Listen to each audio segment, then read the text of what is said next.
Эргэн тойронд чинь дүүрэн асуудал байна уу? Чамд шийдэл байгаа ч хэрэгжүүлэх арга олохгүй дэмжлэг хэрэгтэй байна уу? Тэгвэл тийм шийдэл төслийн уралдаан чамд туслая. 15-аас 18 насны 3-аас 6 хүний бүрэлдэхүүнтэй баг бүрдүүлээд орон нутагтаа тулгамдж буй асуудалд шийдэл дэвшүүлсэн санаагаа 3 дугаар сарын 31-ний дотор илгээгээрэй.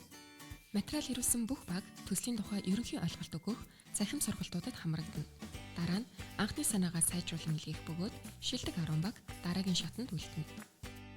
Шалгарсан 10 баг ментор хөтөлбөрт хамрагдаж хүрээлэлээ тэлж тулгарч буй эргэлзээтэй асуудлаа шийдвэрлэх зөвлөмж, мэдлэг мэдээлэл, ноу-хау суралцахаас гадна сургалтанд хамрагдана. Багууд 2 өдрийн вакуум хакатонд оролцож, бизнес эрхлэгчдэд төслөө танилцуулж, санхүүжилт авах боломжтой. Зохион байгуулагчдын зүгээс шилдэг төслүүдэд нийт 30 сая төгрөгийн санхүүжилт тулгана. Бага бүрдүүл, санаагаа гарга, материалаа явуулаад хамтдаа хөгжих гайхалтай боломжийг атгаж аваарай.